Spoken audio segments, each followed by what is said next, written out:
2월 1일 주일 예배를 시작하겠습니다. 복 있는 사람은 악인들의 꾀를 따르지 아니하며 죄인들의 길에 서지 아니하며 오만한 자들의 자리에 앉지 아니하고 오직 여호와의 율법을 즐거워하여 그의 율법을 주야로 묵상하는도다. 그는 시냇가에 심은 나무가 철을 따라 열매를 맺으며 그 잎사귀가 마르지 아니함 같으니 그가 하는 모든 일이 다 형통하리로다. 악인들은 그렇지 아니하며 오직 바람에 나는 겨와 같도다. 그러므로 악인들은 심판을 견디지 못하며 죄인들은 의인들의 모임에 들지 못하리로다. 무릇 의인들의 집은 여호와께서 인정하시나 악인들의 집은 망하리로다. 아멘. 저희들을 창세전에 택정하시고 여기까지 인도해 주신 주님 감사드립니다. 오늘 예배 가운데 임재하여 주시고 이 예배가 신령과 진정으로 드려지는 예배가 되게 하여 주시옵소서. 이 모든 말씀 거룩하신 예수님의 이름으로 기도드립니다. 아멘.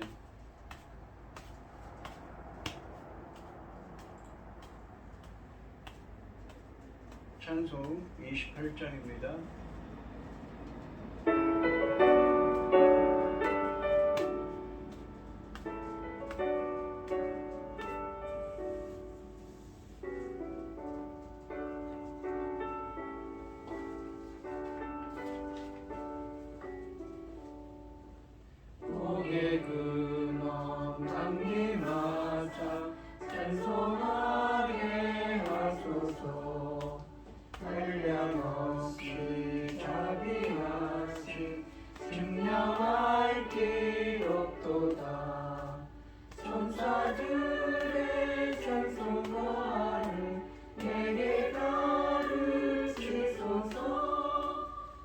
구속하신 그 사랑을 항상 찬송합니다. 주의 크신 도움받아 이때까지 왔으니 이와 같이 전국에도 이르기를 바라네. 하나님의 품을 떠나 죄에 빠진 우리를 예수 구원하시려고 보혈을 내어주셨네.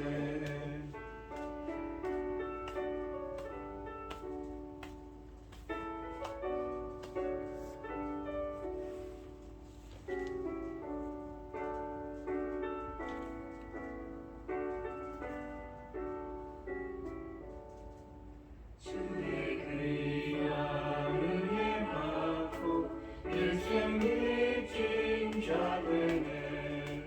주의 은혜 사슬배사 나를 주께 매소서. 우리 마음은 연약하여 범죄하기 쉬우니 하나님이 받으시고 천국에 넣으시소서. 아멘.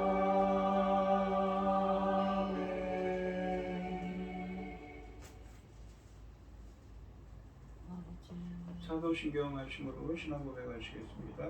전능하사 천지를 만드신 하나님 아버지를 내가 믿사오며 그 외아들 우리 주 예수 그리스도를 믿사오니 이는 성령으로 잉태하사 동정녀 마리아에게 나시고 본디오 빌라도에게 고난을 받으사 십자가에 못 박혀 죽으시고 장사한 지 사흘 만에 죽은 자 가운데서 다시 살아나시며 하늘에 오르사 전능하신 하나님 우편에 앉아 계시다가 저리로서 산자와 죽은 자를 심판하러 오시리라. 성령을 믿사오며 거룩한 공예와 성도가 서로 교통하는 것과 죄를 사하여 주시는 것과 몸이 다시 사는 것과 영원히 사는 것을 믿사옵나이다. 아멘. 교동문 20편입니다. 너희 의인들아 여호와를 즐거워하라. 찬송은 정직한 자들이 마땅히 할 바로다. 수금으로 여호와께 감사하고 열줄 비파로 찬송할지어다. 네, 새 노래로 그를 노래하며 즐거운 소리로 아름답게 연주할지어다. 여호와의 말씀은 정직하며 그가 행하시는 일은 다 진실하시도다.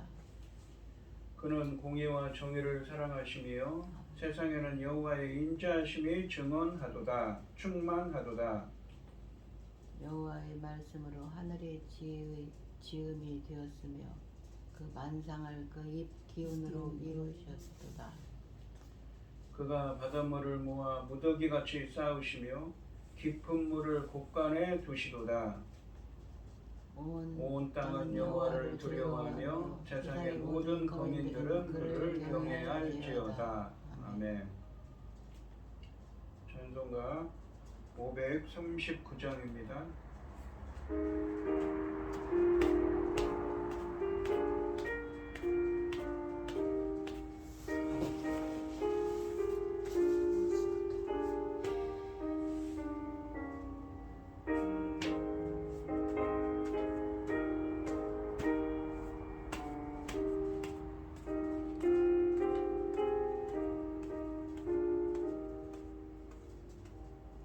너 예수께 조용히 나가 내 모든 짐 내려놓고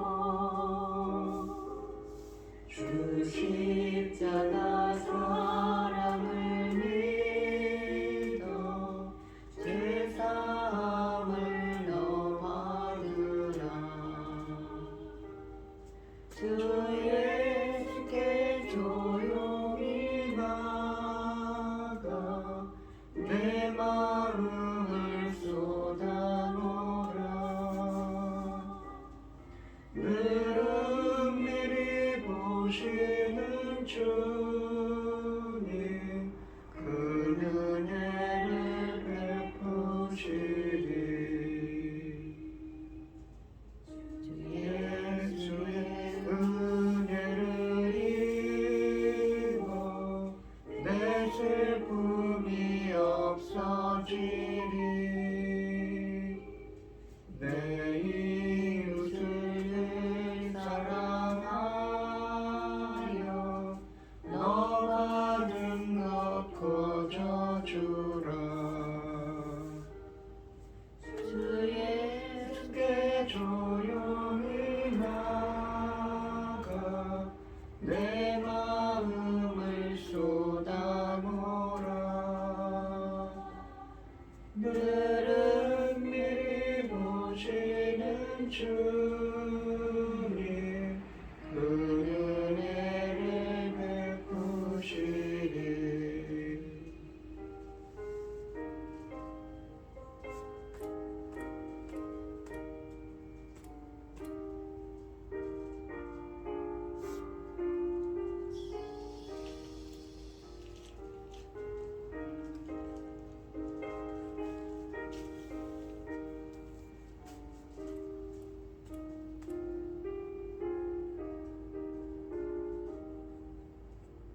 내 마음을 쏟아놓으라.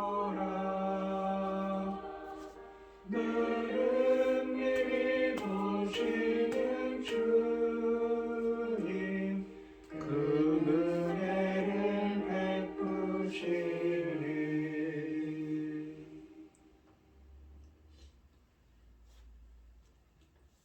기도하겠습니다. 온 땅이여 여호와께 즐거운 찬송을 부를지어다. 기쁨으로 여호와를 섬기며 노래하면서 그 앞에 나갈지어다. 여호와가 우리 하나님이신 줄 너희는 알지어다. 그는 우리를 지으시니요 우리는 그의 것이요 그의 백성이요 그의 기르는 양이로다. 감사함으로 그 문에 들어가며 찬송함으로 그 궁정에 들어가서 그에게 감사하며 그 이름을 송축할지어다.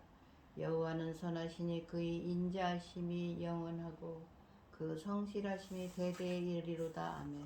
아멘. 천지 만물을 지으신 전능하신 하나님 아버지, 어리석고 보잘것없는 저희를 자녀 삼으시고 하나님의 그 크신 사랑 가운데 살아가게 하심을 참으로 감사드립니다. 전능하신 하나님 아버지, 오늘날 세상을 돌아볼 때에 과연 어떻습니까? 아버지께서 지켜주시지 않으면 살아갈 세상이 아니지 않습니까? 그럼에도 불구하고 아버지께서는 천금 같은 하나님의 그 크신 사랑과 그 품에 이 대한민국을 품으시고 아버지 지켜주시고 아버지 인도하시니 참으로 감사드립니다. 전쟁으로부터 지켜주시고 모든 고난과 악한 것들로부터 지켜주시어서 아버지 하나님, 크고 작은 재난들이 얼마나 많습니까? 지구촌 어느 한 곳에도 편안한 곳이 없습니다. 그럼에도 불구하고 저희 나라 대한민국을 지켜주셔서 이만큼 인도하신 것을 참으로 감사드리고 이만큼 성장한 것을 참으로 감사드립니다. 전능하신 하나님 아버지, 저희들은 아버지 연약하고 보잘것없지만 하나님께서 지켜주시면 반드시 이 나라가 이 세계에서 그 어느 나라에 뒤지지 않고 아버지 우뚝 서게 될 줄을 믿사오니 아버지는 지켜주시옵소서. 전능하신 하나님 아버지, 저희는 아버지 지금 이 중대한 시대를 맞고 있습니다. 열매 거둘 중대한 시대에 사랑하는 종 열매 거둘 말씀을 열심히 준비하고 있사오니 아버지 하나님께서 그 이 말씀으로 말미암아 아버지께서 기뻐 받으실 열매들이 넉넉히 나올 수 있기를 간절히 소원하옵고 이 모든 말씀 억만 죄악 가운데서 우리를 구원하여 주신 예수 그리스도 이름으로 기도드리옵나이다. 아멘. 오늘 함께 하실 하나님의 말씀은 마태복음 16장 13절로 20절입니다. 교독하겠습니다. 제가 먼저 읽겠습니다. 예수께서 빌립보 가이사랴 지방에 이르러 제자들에게 물어 이르시되 사람들이 인자를 누구라 하느냐? 이르되 더러는 세례 요한, 더러는 엘리야, 어떤 이는 에레미야나 선지자 중에 하나라 하나이다. 이르시되 너희는 나를 누구라 하느냐? 시몬 베드로가 대답하여 이르되 주는 그리스도시요 살아계신 하나님의 아들이시니이다. 예수께서 대답하여 이르시되 바요나 시몬아 네가 복이 있도다. 이를 내게 알게 한 이는 혈육이 아니요 하늘에 계신 내 아버지이시니라. 또 내가 네게 이르되 너는 베드로라. 내가 반석 위에 내 교회를 세우리니 음부의 권세가 이기지 못하리라. 내가 천국 열쇠를 네게 주리니 네가 땅에서 무엇이든지 매면 하늘에서도 매일 것이요 네가 땅에서 무엇이든지 풀면 하늘에서도 풀리리라 하시고 이에 제자들에게 경고하사 자기가 그리스도인 것을 아무에게도 이르지 말라 하시니라. 아멘. 찬송가 204장입니다.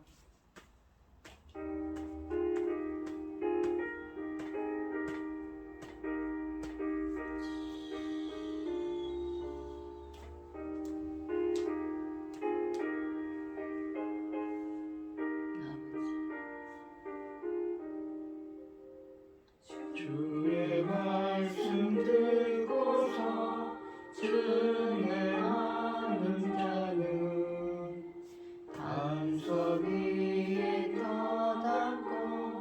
집을 지음 같아 비가 오고 물나며 바람 부딪혀도 반석 위에 세운 집 무너지지 않네 잘 짓고 잘 짓세 우리 집 잘 짓세 만세 반석 위에서 우리 집 잘 짓세 주의 말씀 듣고도 행치 않는 자는 모래 위에 터닫고 집을 지은 같아 비가 오고 물나며 바람 부딪힐 때 모래 위에 세운 집 크게 무너지네 잘 짓고 잘 짓세 우리 집 잘 짓세 만세 반석 위에다 우리 집 잘 짓세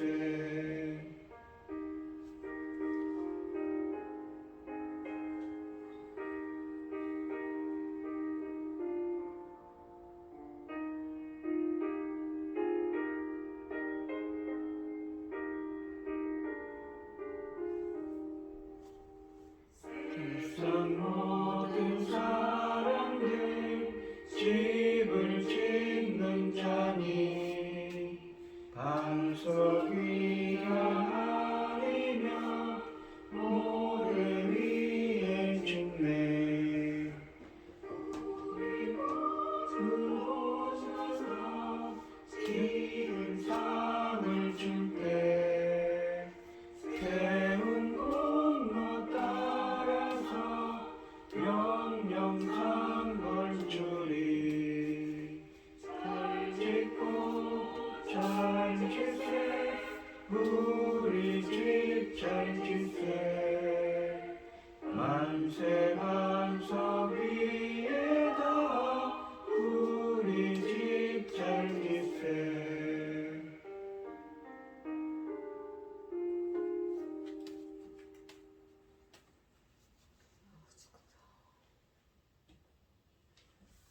오늘 본문 말씀의 제목은 그리스도 살아계신 하나님의 아들입니다.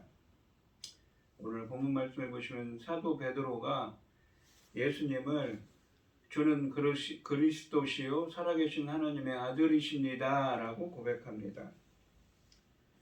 13절 말씀에 보시면 예수께서 빌립보 가이사랴 지방에 이르러 제자들에게 물어 이르시되 사람들이 인자를 누구라 하느냐라고 묻습니다.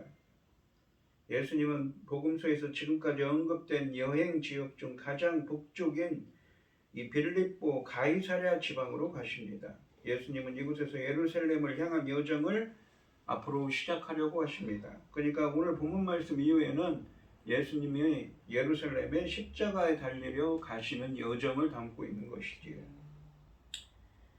그리고 예수님은 지금까지와 달리 당신의 정체에 대해 제자들에게 단도직입적으로 질문을 던지십니다. 사람들이 인자를 누구라고 하느냐라고 하십니다. 이 인자는 메시아의 칭호입니다. 이 다니엘서 7장 13절로 14절에서 인자는 하늘 구름을 타고 와서 옛적부터 항상 계시니 그러니까 하나님께 나아가 세상 모든 나라와 이 모든 나라와 민족에 대한 권세와 영광을 받습니다. 인자는 십자가의 대속적인 죽음과 부활을 통해 자기 백성의 죄를 사하시고 구원하기 위해 오신 고난받는 겸손의 왕이시며 하나님 나라를 세우고 심판하기 위해 다시 오실 영광스러운 왕이시며 심판자를 의미하는 말씀입니다.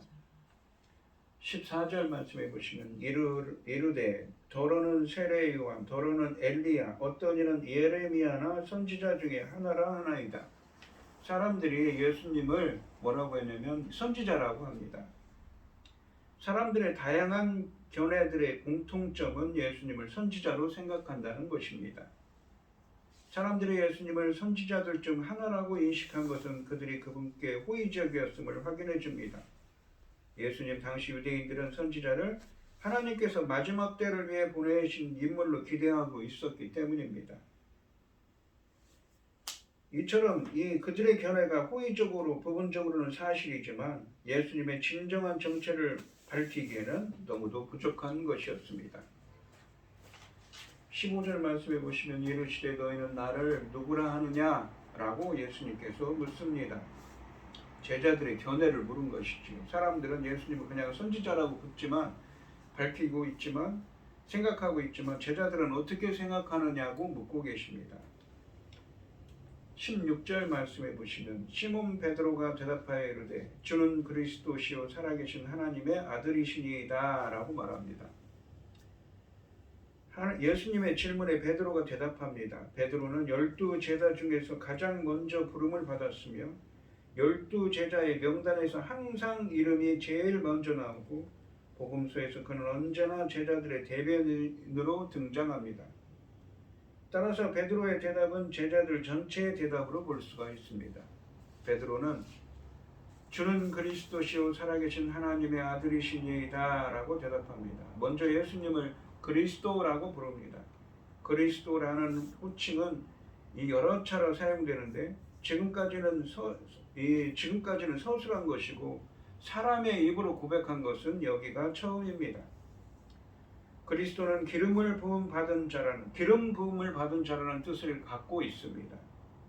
히브리어로는 메시아, 이 마시아흐라는 이 히브리어를 헬라어로 번역한 것입니다. 다윗의 자손에 대한 기대를 일으키는 구절인 이 사무엘하 7장, 다윗 언약에 관한 말씀의 성취로 온 것이지요. 다윗 왕조가 영원할 경고하리라는 말씀이 나옵니다. 이 마태복음 16장 13절로 20절 말씀은 이 사무엘하 7장 말씀에 다윗과 맺은 언약의 성취를 의미하는 것이지요. 그래서 주는 그리스도시요 라는 고백은 예수님이 구약에서 예언된 이 메시아이심을 나타내고 있습니다. 베드로는 예수님이 하나님과 인간 사이의 단절된 관계를 화해시키는 영원한 중보자, 곧 구원자이심을 확고히 고백하고 있습니다. 또한 살아계신 하나님이라고 고백합니다. 살아계신 하나님, 당시에 빌립보 가이사라 지방은 우상을 섬기는 이방 지역인데 거기에 있는 그 우상들은 죽은 신이지만 하나님이야말로 참신, 진정으로 살아서 역사하시는 하나님이심을 뜻하는 말씀입니다. 또한 예수님은 또한 하나님의 아들이십니다. 이 사실은 예수님이 잉태되셨을 때 1장 21절에서 그리고 이집트에서 돌아오셨을 때 2장 15절에서 그리고 3장 17절 세례를 받으실 때 그리고 8장 29절에서는 귀신들도 인정한 예수님의 호칭입니다. 제자들은 이미 예수님을 하나님의 아들이라고 고백한 적도 있습니다. 여기서 제자들의 대표자인 베드로가 그의 입을 통해 다시 확인합니다.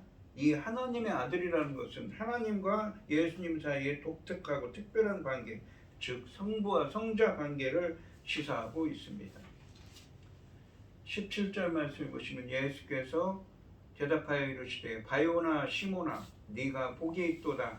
이를 내게 알게 한 이는 혈육이 아니요 하늘에 계신 내 아버지시니라 라고 말합니다.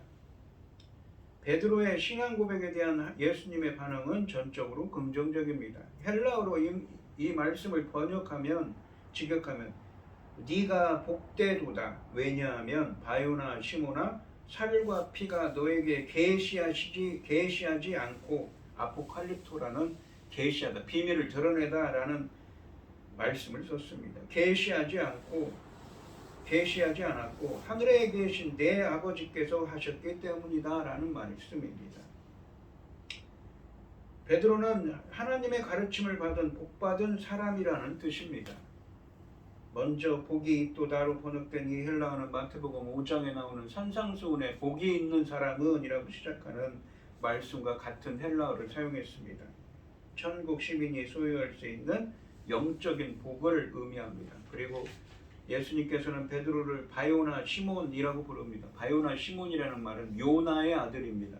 즉 베드로의 이 아버지가 이름이 요나였던 것이지요. 그런데 요한복음 1장 42절에서는 시몬이 요한의 아들로 또한 언급됩니다. 즉 베드로의 아버지가 이 요나 또는 요한으로 불렸던 것이지요. 이름이 두 개였나 봅니다. 그리고 여기서 베드로는 이 4장 18절에 처음 나왔던 그의 본명 시몬으로 불립니다. 또한 복의 이유가 이 하나님의 계시를 받았기 때문이라고 말씀하십니다. 이러한 주는 그리스도시요 하나님의 아들, 살아계신 하나님의 아들이십니다라고 고백하는 것이 하나님께서 알게 하셨기 때문이요, 계시하셨기 때문에 그렇게 고백할 수가 있었다는 것입니다. 예수님은 베드로의 신앙 고백이 혈육, 그러니까 살과 피, 즉 인간의 계시가 아니라는 것을 명확히 합니다. 여기서 살과 피는 하나님과 대조되는 존재로서 인간을 의미합니다. 베드로의 신앙 고백은 오로지 하늘에 계신 내 아버지 곧 하나님께서 계시해 주신, 즉 비밀로 덮어둔 것을 열어주신, 계시해 주신, 비밀을 알게 해 주신 것입니다. 베드로의 신앙 고백은 이 정도로 명백하게 분명하게 신적 계시의 결과일 뿐 인간적 추론이나 탐구나 경험의 결과가 아니라고 말씀하십니다. 예수님의 이 선언은 마태복음 11장 25절과 27절 말씀을 회상하게 합니다. 아버지 외에는 아들을 아는 자가 없고 아들의 뜻대로 계시받은 자 외에는 아버지를 아는 자가 없느니라 라는 말씀이 생각나는 구절입니다. 18절 말씀해 보시면 또 내가 이르노니 너는 베드로라 내가 이 반석 위에 내 교회를 세우리니 음부의 권세가 이기지 못하리라 라고 말씀하십니다. 앞절에서 베드로가 예수님에 대해 진술했던 것과 같이 이번에는 예수님께서 베드로에 대한 중요한 진술을 하십니다. 시몬에게 베드로라고 부르시면서 이제 예수님은 그에게 그 이름이 주어진 이유를 설명하십니다. 내가 이 반석 위에 내 교회를 세우리니 라고 말씀하시는데 예수님의 이 중대한 선언에서 이 반석의 지칭 대상을 규명하는 것은 예수님의 이유 선언을 이해하는 데 결정적으로 중요합니다. 본문을 헬라 원문으로 살펴보면 그 지시 대상이 명확하게 드러납니다. 예수님의 선언은 베드로를 향한 것입니다. 너는 베드로라 라는 말과 내가 이 반석 위에 내 교회를 세우리니 라는 말 사이에는 그리고를 의미하는 카이라는 접속사가 쓰입니다. 이 카이라는 접속사는 그리고 그러나를 의미하기도 하지만 즉 그러니까 동격 즉 무엇이다라고 동격을 서술할 때 이 동격의 의미로 쓰입니다. 여기서는 동격이라고 볼 수가 있는 것이지요. 즉 베드로와 이 반석을 동일한 것으로 보게 합니다. 헬라 원문으로는 그렇게 볼 수가 있다는 것이죠. 게다가 여기에는 언어 유의가 있습니다. 예수님은 원래 아람어로 베드로와 반석을 말씀하셨는데 이에 해당하는 아람어는 모두 게바입니다. 그러니까 케파라고 우리가 게바라고 부르는 이 성경에 나오는 말씀이 바로 반석을 뜻하는 아람어를 뜻합니다.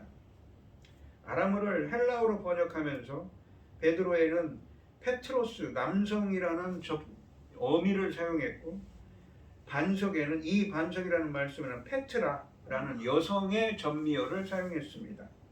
그래서 그렇게 번역한 것이지요. 특히 이 두 단어는 서로 교환해서 사용할 수 있었습니다. 그러므로 이 말은 너는 반석이라 내가 이 반석 위에 내 교회를 세우리니가 됩니다. 페트로스나 게바는 1세기 팔레스타인에서 가장 흔했던 이름인 시몬을 구별하기 위해 붙여진 별명입니다. 문제는 이 헬라어에서 예수님께서 의도하신 바위라는 뜻의 이 페트라가 여성형이어서 남자인 시몬의 이름으로는 어울리지 않았다는 데 있습니다.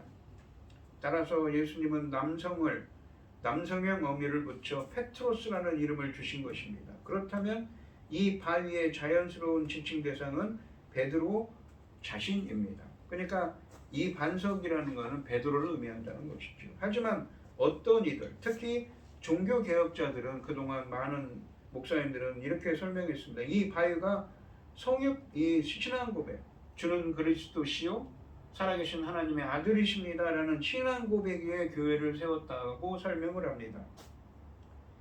또는 그리스도를 지칭한다고 제안해 왔습니다. 하지만 종교 개혁자들이 취한 이런 견해들은 로마 가톨릭 교황권에 대한 지나친 반응들입니다. 그러니까 이 반응들이 왜 나왔냐면 이 본문을 근거로 해서 로마 교황이 바로 베드로를 위해서 교회를 세운 사람인데 교회에 권위가 있는 사람이라는 것을 주장을 했던 것이지요. 교황권 교리의 진짜 문제는 베드로가 교회의 기초라는 데 있는 것이 아니라 그 베드로의 권위가 교황에게 전수된다고 하는 주장에 있습니다. 이 본문은 베드로의 후계자에 대해 아무런 언급도 하지 않기 때문입니다. 그렇다면 이 바위의 지칭 대상을 위에서 확인한 것처럼 베드로 자신이라고 보더라도 본문 말씀이 교황권을 지지하는 것은 결코 아닙니다. 실제로 초대교회 형성 및 발전에서 베드로가 감당했던 주도적인 역할은 예수님의 이 약속이 역사적으로 성취되었음을 보여줍니다.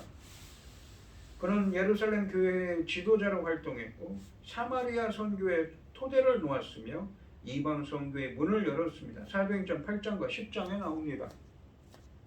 이런 점에서 베드로는 유대와 사마리아와 이방 교회의 기초로서 고유한 역할을 했던 것이 분명합니다. 하지만 기초로서 베드로의 사역은 혼자서 행한 것이 아닙니다. 바로 누가 행했습니까? 바로 사도들, 예수님이 십자가에 못 박히시고 부활하신 이후에 승천하신 이후에 사도들과 교회의 지도자들과 함께 행한 것입니다.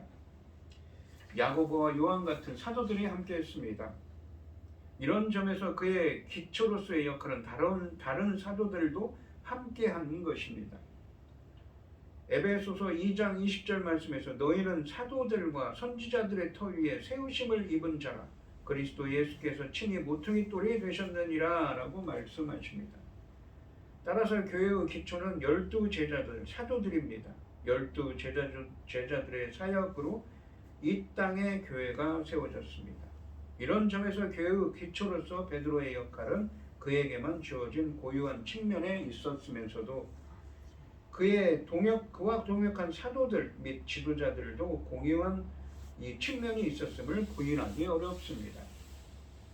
그리고 문맥상 16장 16절에서 베드로는 전체 사도들을 대신해서 말하고 있는 것이 분명하기 때문에 베드로가 홀로 교회의 기초가 된 것이 아니라 동등한 사도들 가운데 첫 번째로서 교회의 기초가 된 것이라고 볼 수가 있습니다. 이러한 측면은 19절에서 베드로에게 주어지는 매고 푸는 권위가 18장 18절에서는 교회 공동체에게도 동일하게 주어지고 있다는 사실에 의해 지지를 받고 있습니다. 한편 기초로서 베드로의 역할은 교회의 토대가 놓이는 제한된 기간에 한정되어 있었고 그의 생애가 끝나면서 그것으로 그 역할은 종결됩니다.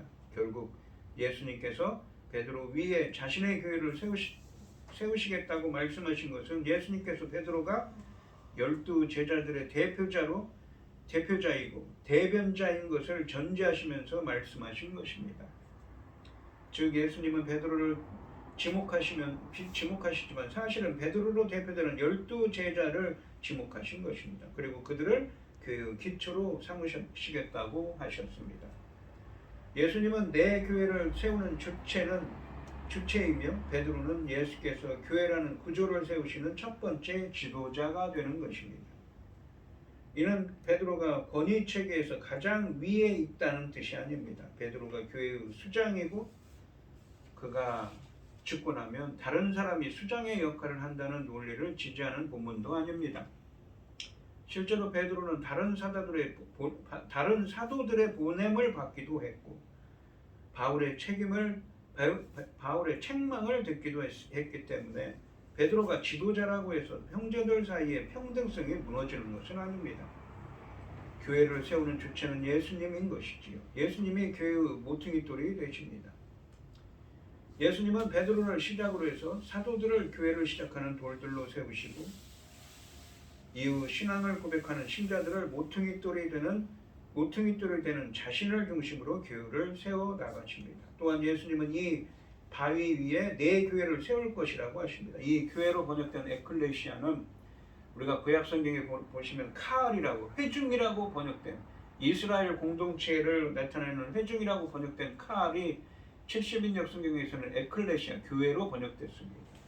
교회는 불러내임을 받으신 자들의 모임을 뜻합니다. 즉 하나님, 예수님을 믿는 자들의 모임인 것이죠. 하나님 나라의 백성들의 모임인 것입니다. 그런데 예수님은 이 교회를 내 교회라고 지칭하심으로써 당신께서 세우실 교회가 메시아의 백성의 공동체임을 천명하고 계십니다. 한편 예수님은 이렇게 세워진 자신의 교회를 음부의 문들이 이기지 못할 것이라고 합니다. 음부의 문들은 음부의 세력들, 하데스, 그러니까 스올, 지옥의 이 세력들이 이기지 못할 것을 말씀하고 있습니다. 이 세상이 교회를 심하게 박해한다 하더라도 교회는 멸망하지 않고 영원히 존재할 것을 말씀하고 있습니다. 19절 말씀해 보시면 내가 천국 열쇠를 내게 주리니 누구에게 줍니까? 바로 베드로에게 준다고 하십니다. 네가 땅에서 무엇이든지 매면 하늘에서도 매일 것이요 네가 땅에서 무엇이든지 풀면 하늘에서도 풀리리라 라고 하시고 라고 되어 있습니다. 이 본문은 이 베드로가 교회의 기초로서 역할을 어떻게 수행할 것인지 보여주고 있습니다. 예수님은 이를 위해 이 열쇠의 상징을 사용합니다. 먼저 예수님은 너에게 하늘나라의 열쇠들을 줄 것이라고 말씀하십니다. 그리고 내가 땅에서 무엇이든지 매면 하늘에서도 매일 것이요 땅에서 무엇이든지 풀면 하늘에서도 풀릴 것이라고 하십니다. 천국 열쇠는 직역하면 천국의 열쇠들을 의미합니다. 여러 개를 의미한다는 것이죠. 이 말씀은 이사야서 22장 22절에 나오는 내가 그의 어깨에 다윗의 집에 열쇠를 둘 것이다. 그가 열면 아무도 닫지 못할 것이고 그가 닫으면 아무도 열지 못할 것이다 라는 말씀을 반영하는 것입니다. 다윗의 열쇠를요. 그곳에서 다윗의 집의 열쇠는 왕궁을 관리하는 청지기의 권한을 상징합니다. 그런데 베드로에게는 하늘나라의 열쇠들이 약속됩니다. 곧 다윗의 아들 메시아께서 다스리시는 하나님 나라를 관리하는 청지기의 권한을 주신다는 것입니다. 그렇다면 베드로에게 주어진 하늘나라의 열쇠들은 사람을 하늘나라 안으로 받아들이는 여부를 결정하는 권한이 아니라 교회 안에서 하나님의 통치가 잘 시행되도록 가르치고 권면하고 처치하는 다양한 역할들을 의미하는 것입니다. 그런데 열쇠의 열고 닫는 기능은 매고 푸는 기능으로 또한 연결됩니다. 그런데 매는 것과 푸는 것의 목적어들이 중성이라는 점에 비추어 볼 때 베드로가 매고 푸는 대상이 사람이 아닌 것은 분명합니다. 그렇다면 베드로에게 주어진 기능도 땅에서 이루어지는 하나님의 통치 상황에서 교회와 그리스도인들에게 허용된 것과 허용되지 않은 것을 분별해내는 권한, 그리고 그와 관련하여 옳고 그름을 판단하는 권한을 의미합니다. 실제로 베드로는 이방인이 교회에 받아들일 수 있는지, 그리고 이방인 그리스도인들이 할례를 받아야 되는지 여부에 관련된 중요한 결정들을 하게 됩니다. 하지만 베드로에게 주어진 이 권한은 베드로 혼자만 누리는 것이 아니라 누가 합니까? 바로 베드로와 함께한 사도들이 함께 베드로와 그 사도들 그리고 교회 공동체가 전체에게도 부여된 권한입니다. 그렇다면 베드로는 제자 집단을 대표해서 신앙 고백을 했듯이 이제 이 권한도 대표로 부여받고 있습니다. 한편 매여져 있을 것이며와 풀려져 있을 것이다 라는 두 어구의 이 시제가 헬라어 원문으로 미래 완료 시제를 사용합니다. 이 시제는 상당히 어색한데 18절에서도 18장 18절에서 이 시제를 사용합니다. 본문에서 이처럼 어색한 시제를 반복해서 사용한 것은 의도적인 것입니다. 이 직역하면 하늘에서 매였던 것이 이루어질 것이다 라는 것이죠. 그리고 하늘에서 풀렸던 것이 이루어질 것이다 라는 의미입니다.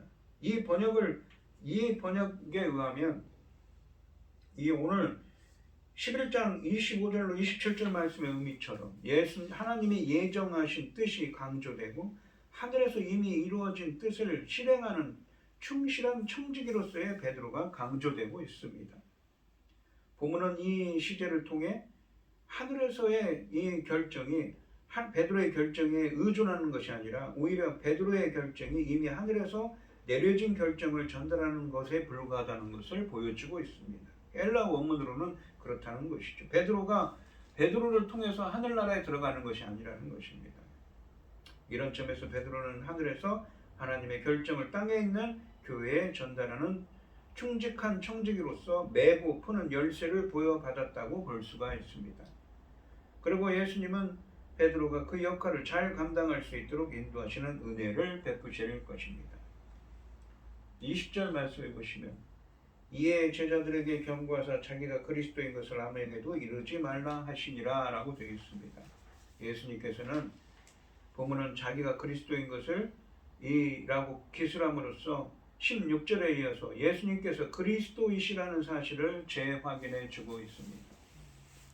오늘 본문 말씀해 보시면 이 베드로는 예수님께서는 빌립보 가이사랴라는 곳에 가셨는데 이방 땅에 가셨는데 사람들이 자신을 누구라고 부르느냐라고 물으니까 제자들이 주님께 그러죠. 주님을 이 선지자로 부르고 있습니다. 생각하고 있습니다라고 대답합니다.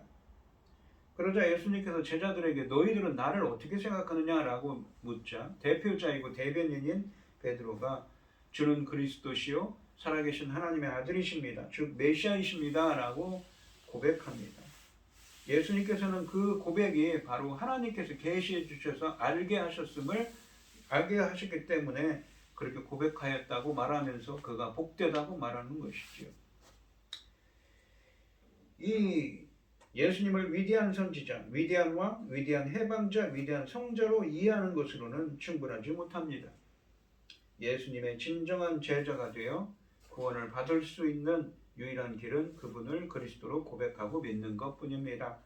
오늘 이 시간 성도님들도 베드로처럼 예수님을 주는 그리스도시요 살아계신 하나님의 아들이십니다 라고 고백하며 믿는 은혜가 함께 하시기를 주님의 이름으로 축원드립니다. 기도하겠습니다. 하나님 아버지 감사합니다. 저희들도 주는 그리스도시요 하나님의 아들이 살아계신 하나님의 아들이십니다 라는 베드로의 고백처럼 주를 고백하는 믿음을 갖게 하여 주시옵소서. 이 모든 말씀 거룩하신 예수님의 이름으로 기도드리옵나이다. 아멘.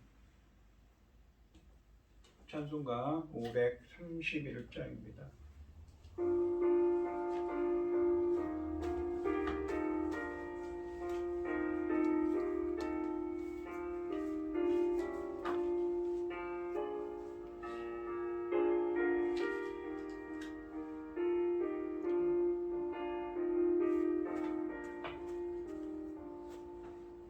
자비한 주께서 부르시네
주께로 짚고 나오라.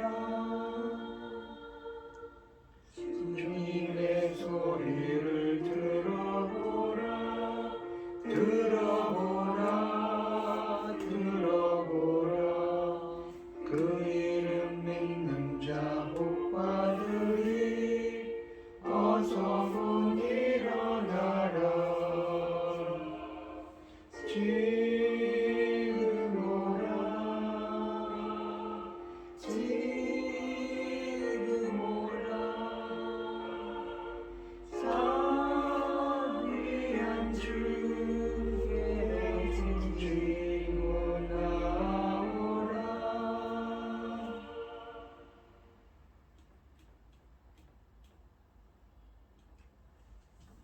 축도 오늘 예배를 위해 기도하고 축도하심으로 오늘 예배를 마치겠습니다. 참 감사하신 하나님, 오늘 주신 말씀처럼 저희들도 베드로처럼 주는 그리스도시요 주님은 살아계신 하나님의 아들이십니다 라고 고백할 수 있는 믿음을 주시옵소서. 주님께서 베푸신 은혜에 감사하며 오늘 고현희 집사님, 최병영 집사님, 김혜순 교사님 주님께 귀한 예물을 드립니다. 드려지는 손길마다 주님께서 기억하시고 이 간과 기도에 귀 기울여 주시고 응답하여 주셔서 주님의 기뻐하시는 뜻을 향할 수 있도록 인도하여 주시옵소서.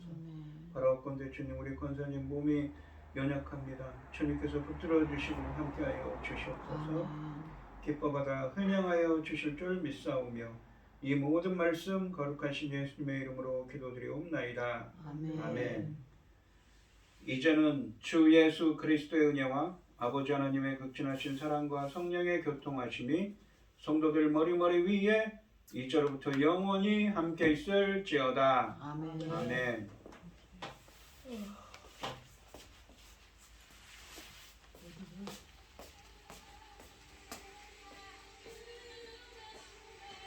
이제는 뭐지가 뭐